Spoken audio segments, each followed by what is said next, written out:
수강생 여러분 안녕하세요. 지난 시간에는 1950년대 웅크라의 의뢰로 작성된 네이산 보고서가 그 후 한국 경제에 어떤 의의를 가졌는지를 1960년대 이어진 인연까지 포괄하여 살펴보았습니다. 이번 시간에는 웅크라 원조의 내역에 대하여 살펴보도록 하겠습니다. 한국은행 경제통계연보에 따르면 1951년부터 1960년까지 제공된 웅크라 원조의 합은 약 1억 2천만 달러였습니다. 도입액이 가장 많았던 해는 1953년으로 약 3천만 달러가 도입되었고 그 후 1954년부터 1956년까지 약 2천만 달러가 매년 도입되었으며 이후 점차 축소되었습니다.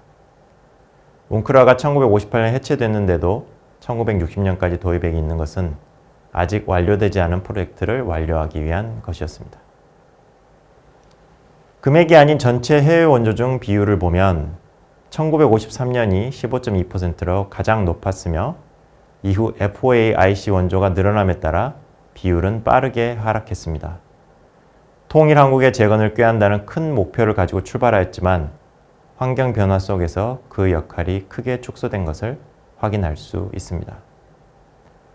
다음으로 웅크라 원조의 내역을 보겠습니다.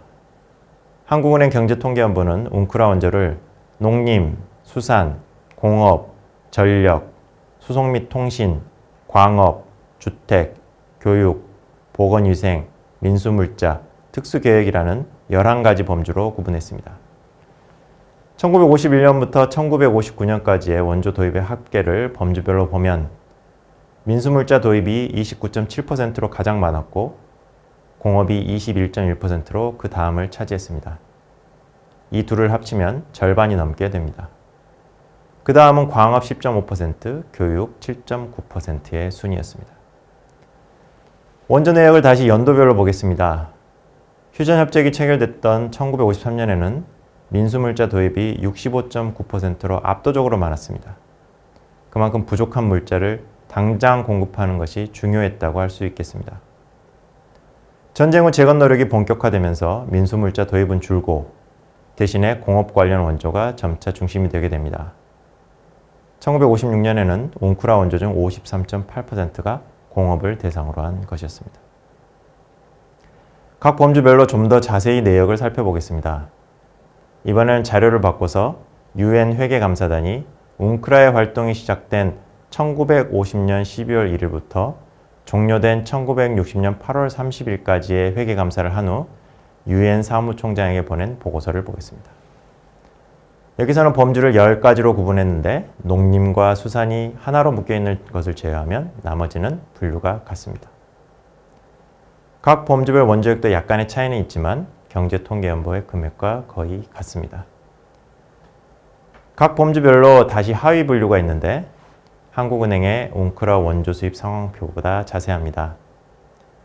예를 들어 원조액이 가장 많은 범주였던 민수물자의 경우 자전거 부품에서 소모사에 이르기까지 모두 37개의 품목으로 분류되어 있습니다. 그중 가장 원조액이 많았던 품목은 식량입니다. 약 1천만 달러로 민수물자 원조액의 28.7%에 달했습니다. 두 번째로 많았던 품목은 비료로 약 900만 달러였습니다. 비료 역시 식량 증산을 위해 제공한 것이므로 이 둘을 합하면 식량난 또는 식량 가격 상승을 막는데 민수물자 원조액의 53%가 할당되었다고 할 수 있을 것입니다. 민수물자 도입액이 가장 많았던 해가 아직 전쟁 중이었거나 전쟁 직후였던 1953년이었던 것을 생각하면 충분히 이해할 수 있는 일입니다. 세 번째로 많았던 품목인 원모와 다섯 번째로 많았던 품목인 인견사는 모두 섬유산업의 원재료였습니다. 원모 도입액이 약 250만 달러, 인견사 도입액이 약 160만 달러였습니다. 여기에 같은 섬유산업 원료인 소모사를 더하면 민수물자 도입액의 12.4%가 식 다음으로 의유와 관련된 것이었다고 할 수 있습니다. 민수물자 도입액이 네 번째로 많았던 품목은 인쇄용지로 약 210만 달러였습니다. 이것은 부족한 종이를 직접 보충하려는 것이었습니다. 민수물자 도입으로 도입액이 많았던 공업을 보겠습니다. 공업 범주는 17개 하위 프로젝트로 분류되어 있는데 주로 공장 건설 프로젝트이거나 공장에 기계를 공급하는 프로젝트였습니다. 가장 도입이 많았던 것은 문경 시멘트 공장 건설 프로젝트였습니다. 약 900만 달러가 도입되어 공업범주 총액의 33.2%에 달했습니다. 다음으로 많았던 것은 약 700만 달러가 도입되었던 면방직 설비입니다. 공업범주의 24.7%를 차지합니다. 한국전쟁 후 면방직 공업을 연구한 논문들을 보면 파괴된 공장을 웅크라 자금으로 복구했다는 이야기가 나오는데 바로 이 부분입니다. 다음으로 광업을 보겠습니다. 광업범주는 15개 하위 프로젝트로 분류되어 있습니다. 그중 가장 도입액이 많았던 것은 정부 소유 탄광의 복구 및 개발입니다. 약 550만 달러가 도입되어 광업범주의 43.3%를 차지했습니다. 뿐만 아니라 탄광 복구 및 개발 원조는 민간 탄광을 대상으로도 진행되었고 기술 원조도 이루어졌습니다. 이들을 모두 합하면 약 840만 달러가 됩니다. 탄광 개발 다음으로 금액이 많았던 것은 재련소 복구로 약 140만 달러가 도입되었습니다. 보건위생 범주는 14개 프로젝트로 구성되었습니다. 그중 도입액이 가장 많은 3개 프로젝트가 국립중앙의료원을 건설하고 장비를 공급하고 기술 지원하는 것이었습니다. 이 3개 프로젝트의 도입액 합계는 약 700만 달러로 보건위생 범주의 68.8%를 차지했습니다. 교육 범주는 16개 프로젝트로 구성되어 있었는데 그 절반 이상이 교실을 짓거나 수리하는 것이었습니다. 그 도입액은 약 535만 달러로 교육 범주의 55.7%를 차지했습니다. 그 다음으로 도입액이 많았던 것은 직업교육으로 약 140만 달러였습니다. 농림수산 범주는 넓은 범위를 포괄하고 있는 만큼 프로젝트 수도 20개나 되었습니다.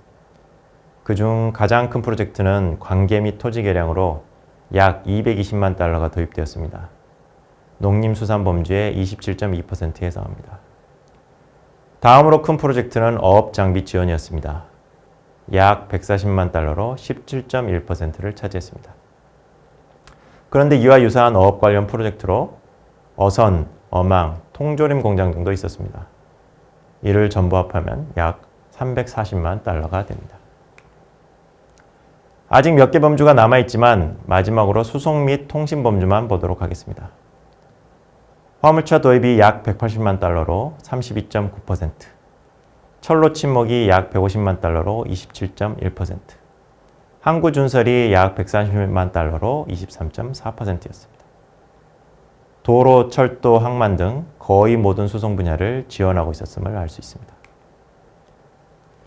지금까지 웅크라 원조의 주요 내역에 대해서 검토해 보았습니다. 다음 시간에는 웅크라 원조, 그리고 그 사업 중 하나로서 완성된 네이산 보고서에 대해 강의 내용을 요약 정리해 보겠습니다.